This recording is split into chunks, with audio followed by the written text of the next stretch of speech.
Saudara, dalam perjalanan iman kita ada kalanya di mana kita tidak menyukai Allah. Ketika kita kecewa terhadap Allah, kita harus tetap percaya kepadanya. Allah mendengar doa kita. Itu janji Alkitab dan benar-benar terjadi. Tetapi ada kalanya kita tidak memperoleh walau telah meminta. Saudara, iman kita tidak bertambah dalam sehari semalam. Ketika kita bolak-balik di antara jawaban Tuhan dan tidak, iman kita bisa naik dan bisa turun. Kalau semua jawaban doa sesuai dengan yang kita doakan, kitalah Allahnya. Allah tidak menjawab persis seperti yang kita inginkan. Kita sering mengalami hal-hal yang tidak sesuai dengan keinginan kita. Kecewa dan putus asa akan Allah adalah hal yang sangat natural dalam pengalaman iman. Tetapi yang jelas, kita harus melewati proses ini. Kita harus mengalami ketidakhadiran Allah yang kita percaya dan ikuti itu. Saudara, justru dalam waktu kekosongan ini, iman kita dibangun. Setelah semangat iman kita menjadi dingin. Di saat doa kita tidak terjawab seperti yang kita pikirkan, bisakah kita berdiam, duduk, dan tetap berdoa? Kita harus melihat diri kita sendiri. Bukannya Allah tidak mengasihi kita, hanya saja kasih-Nya sedang tertunda. Saudara, kenapa Ia menunda? Kita harus melihat waktunya Allah.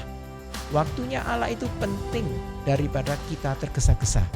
Kita harus selalu ingat, waktu kedatangan Tuhan adalah saat yang terbaik. Pada Allah tidak ada kesalahan. Waktunya saja yang berbeda dengan waktu kita. Kesenjangan waktu kita dan Tuhan Yesus itu jauh. Pelatihan iman terjadi melalui celah ini. Kita membutuhkan celah ini. Celah ini harus diisi dengan menanti. Penantian ini adalah iman.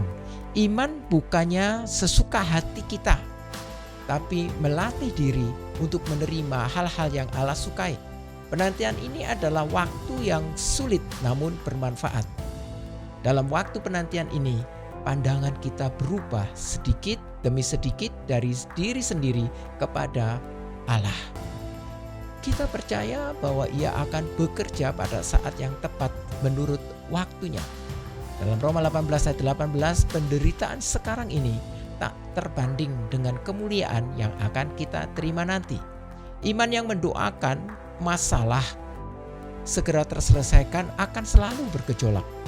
Yang terpenting ialah kemuliaan Allah, menggenapi maksud Kristus datang ke dunia. Semakin manusia putus asa, kemuliaan Allah semakin jelas terlihat. Hari ini kita perlu memeriksa iman kita. Dapatkah iman kita melewati dunia yang keras dan kasar ini? Bahkan hal-hal yang tidak sesuai keinginan kita, Allah tetaplah Allah. Ada situasi yang kita tidak inginkan pun, Allah tetaplah Allah. Semakin kita bisa percaya kepadanya, jangan hanya melihat masalah di depan mata.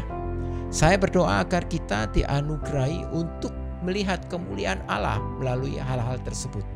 Saya berdoa agar Anda terlibat dalam kemuliaan Tuhan sambil menantikan hari kebangkitan.